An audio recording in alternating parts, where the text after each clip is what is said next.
हरिओम, नमो नमः। आप सभी का स्वागत है आपकी अपने पाठशाला भार्गव पाठशाला पर। जैसा कि हम लोग चर्चा कर ही रहे थे, हम लोग रामायण देखे, महाभारत देखे, पुराण देखे, ठीक है। उसी के क्रम में आज हम लोग क्या देखेंगे, कुछ जो आपके टॉपिक है उन टॉपिक में कवि और उनकी रचनाएं हैं, ठीक है। कुछ कवि हैं और उनकी रचनाएं हैं, कवियों का सामान्य परिचय देखना है और उनकी रचनाओं के बारे में देखना है। एग्जाम में यहाँ से आपके प्रश्न जरूर पूछे जाते हैं। क्यों? क्योंकि CVT, CUET, CVT PG अर्थात MA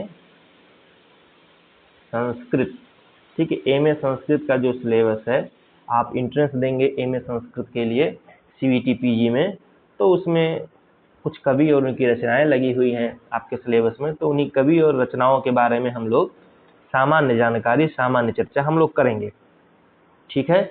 तो आइए हम लोग जो कवि हैं और उनकी रचनाएं हैं, बहुत ज़्यादा बातचीत न करके सीधे टू द पॉइंट पर आते हैं, ठीक है। चलिए, आप देख रहे होंगे,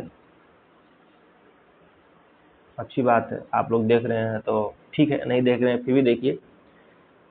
महाकवि भास, ठीक है। महाकवि जो भास हैं, महाकवि भास शुरुआत में आते हैं, ठीक है। सबसे पहले जो आपके टॉपिक में लगे हुए हैं महाकवि भास, कालिदास, अश्वघोष, इस प्रकार कई सारे कवि लगे हैं। हाँ, इन कवियों का एग्जाम में ध्यान दीजिएगा, मैं जो पढ़ाऊंगा मैं क्रम से पढ़ाऊंगा कि सबसे पहले कौन है, तो सबसे पहले आपके भास आते हैं, उसके बाद कौन आता है, तो उसके बाद कालिदास आते हैं, उसके बाद कौन आता है, उसके बाद अश्वघोष आते हैं, ठीक है। अर्थात मैं जो पढ़ाऊंगा मैं क्रम से आपको पढ़ाऊंगा और एग्जाम में इन कवियों का नाम दे करके कहेगा कि इनको कालक्रम के हिसाब से सेट कीजिए, ठीक है। तो पहले यही पूछता है कालक्रम के हिसाब से। एक प्रश्न तो निश्चित है कि कालक्रम के हिसाब से कवियों को सेट कीजिए, कवियों को व्यवस्थित कीजिए। चार कवि दे देंगे, 5 कवि दे देंगे, कहेंगे इनको कालक्रम से बैठाइए, माने सबसे पहले से लेकर सबसे बाद में कौन है, इस प्रकार के कवि आपसे पूछे जाएंगे, ठीक है। आइए हम लोग सामान्य चर्चा महाकवि भास पर करते हैं। महाकवि भास कौन है? ये महाकवि भास हैं और महाकवि भास जो हैं ये भी क्या है, ये भी नाटककार है। क्या है भैया? नाटककार है, ठीक है। ये भी नाटककार है। आइए हम चर्चा करते हैं महाकवि भास पर। जैसा कि आप सभी लोग संस्कृत साहित्य पढ़े होंगे तो हाँ, महाकवि को भास को अवश्य जानते होंगे कि ये संस्कृत साहित्य के प्रसिद्ध नाटककार के रूप में महाकवि भास को जाना जाता है। इनके जीवन के संबंध में कोई विवरण प्राप्त नहीं होता है। लगभग सभी संस्कृत वाले जितने कवि हैं उनके जीवन के विषय में अधिक विवरण नहीं मिलता है, ठीक है। क्यों? क्योंकि वो लिखते नहीं है ज़्यादा, तो इधर उधर से कहीं से मिल जाता है तो विद्वान लोग चर्चा कर देते हैं, ठीक है। कह रहे हैं कि महाकवि कालिदास ने मालविका अग्निमित्रम की प्रस्तावना में प्रथित यशाम भाषमौली, ठीक है, भाषमौली, इस प्रकार से वर्णन किया है। कहाँ पर? महाकवि कालिदास ने किया है। कहाँ किया है? तो कह रहे हैं अपनी मालविका अग्निमित्रम नाटक की, ठीक है। मालविका अग्निमित्रम जो उनका नाटक है उसकी प्रस्तावना में लिखते हैं क्या कि प्रथित यशाम भाषौमिल, ठीक है, के द्वारा भास का स्मरण किया है। तो इससे क्या पता चलता है कि महाकवि कालिदास जो थे, महाकवि कालिदास ने जब अपने ग्रंथ में मालविका अग्निमित्रम में यदि भास के बारे में लिखा है तो जाहिर सी बात है कि महाकवि कालिदास से पूर्व रहे होंगे कौन? महाकवि भास, ठीक है। अर्थात कालिदास से भी पहले के हैं कौन? महाकवि भास, ठीक है। कह रहे हैं कि अतः स्पष्ट होता है कि प्रसिद्ध नाटककार महाकवि भास जो हैं वो कालिदास के क्या रहे होंगे? पूर्ववर्ती, ठीक है। कालिदास के पूर्ववर्ती एवं प्रसिद्ध नाटककार थे। यहाँ तक स्पष्ट हुआ। महाकवि कालिदास से पहले के थे कौन? महाकवि भास। अब कह रहे हैं भास का समय क्या है, तो भास के समय 100 ईसा पूर्व से 200 ईस्वी के मध्य बता रहे हैं, ठीक है। भास उच्च कोटि के विद्वान थे।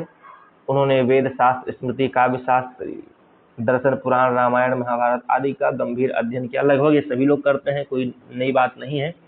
वह नाटक कला में विख्यात थे कौन? महाकवि भास। स्वप्नवासवदत्तम भास के द्वारा लिखित सबसे चर्चित और प्रसिद्ध नाटक है। आप सभी जानते होंगे कि महाकवि जो भास हैं, महाकवि भास ने स्वप्नवासवदत्तम लिखा है और स्वप्नवासोदत्तम जो उनकी कृति है महाकवि भास की, वो सबसे चर्चित और सबसे प्रसिद्ध है। ठीक है, सबसे चर्चित और प्रसिद्ध नाटक है। किसका? तो महाकवि भास का। ठीक है, भास का ये सबसे प्रसिद्ध नाटक है स्वप्नवासोदत्तम। इसमें स्वप्नवासोदत्तम में उदयन और वासोरत्ता इस प्रकार का वर्णन मिलता है। आप सभी लोग पढ़े होंगे, नहीं पढ़े होंगे तो एमए में या बीए में तो लगभग लगा होता है, कहीं कहीं यदि नहीं पढ़े हैं तो पढ़ लीजिएगा, एमए में पढ़ लीजिएगा, लगभग तो बीए में ही होता है, और ये नाटक आपका नेट के सिलेबस में भी लगा है। चलिए हम लोग आगे बढ़ते हैं, महाकवि भास के बारे में चर्चा कर रहे हैं। महाकवि भास के बारे में चर्चा करते हुए हमने उनकी सामान्य जानकारी देखा। अब देखते हैं कि इसमें से आपसे प्रश्न पूछता है कि भास के कितने नाटक हैं। क्या पूछेगा कि भास के कितने नाटक है? तो भास के 13 नाटक उपलब्ध होते हैं। ये ध्यान दीजिएगा, भास के 13 नाटक उपलब्ध होते हैं। अच्छा, फिर कह रहे हैं कि जो 13 नाटक उपलब्ध होते हैं, तो इन 13 नाटकों को खोजा किसने? तो यहाँ पर एक नाम आता है टी गणपत शास्त्री। क्या नाम आता है? टी गणपत शास्त्री। टी गणपत शास्त्री को ही महाकवि भास के 13 जो नाटक है, उन 13 नाटकों को प्रकाश में लाने अर्थात खोजने का श्रेय प्राप्त होता है। इन्होंने ही महाकवि भास के 13 नाटक को कहाँ लेकर आए हैं? समाज में प्रतिष्ठित किए हैं, अर्थात उनको संस्कृत साहित्य में, उनको संस्कृत साहित्य के प्रकाश में लेकर आए हैं कि ये 13 नाटक महाकवि भास के हैं। अच्छा, कैसे किए? तो उसमें कुछ कुछ लिखावट की शैली या कुछ कुछ शब्दों की शैली या जो भी है, उस हिसाब से 13 नाटक को उन्होंने खोजा है, और 13 नाटकों को खोज करके उन्होंने बताया कि ये 13 नाटक कौन है। 13 नाटक महाकवि भास के हैं, और इनको खोजा किसने? टी गणपत शास्त्री ने। ठीक है, इनको प्रकाश में लाने का श्रेय इन्हीं को है। एग्जाम में आपसे पूछेगा कि भास के कितने नाटक उपलब्ध है, तो आपको बताना है कि भास के 13 नाटक उपलब्ध है। भास के 13 नाटकों को खोजा किसने? तो भास के 13 नाटक को टी गणपत शास्त्री जी ने खोजा। ठीक है, निश्चित है, यहाँ से आपको प्रश्न मिल जाएगा, सामान्य जानकारी है। अब हम लोग कृतियां देखते हैं। क्या देखेंगे? कृतियां। ठीक है, महाकवि भास की कृतियां। तो महाकवि भास की जो कृतियां हैं, उसमें सबसे पहला आता है उदयन मूलक कथा। क्या आता है? उदयन मूलक कथा। इस उदयन मूलक कथा में आपका प्रतिज्ञा योगंधरायण और स्वप्नवासोदत्तम, ये 2 रचनाएं आती हैं जो राजा उदयन से संबंधित है। फिर आपका आता है महाभारत मूलक। ठीक है, क्योंकि महाभारत से संबंधित कौन सी रचना है महाकवि भास की? तो उसमें उरुभंग, दूत वाक्य, पंचरात्र, बाल चरित, दूत घटोत्कच, कर्णभार और मध्यम व्यायोग, ये जो इतनी रचनाएं हैं, ये इतनी रचनाएं किसकी है? इतनी रचनाएं आपकी महाकवि भास की है, जो किससे संबंधित है? तो महाभारत से संबंधित है। महाभारत कथा से संबंधित रचना है भास की। ये उदयन की कथा से संबंधित रचना है, प्रतिज्ञा योगंधरायण और स्वप्नवासोदत्तम। अब तीसरा आता है रामायण मूलक। ठीक है, कि रामायण से संबंधित इनकी कौन सी रचना है? तो इसमें आपका प्रतिमा नाटक और अभिषेक नाटक आता है। ठीक है, प्रतिमा नाटक और अभिषेक नाटक आता है। फिर सामान्य है कि कल्पना या लोक कथा या कल्पना मूलक कौन सी रचना है इनकी?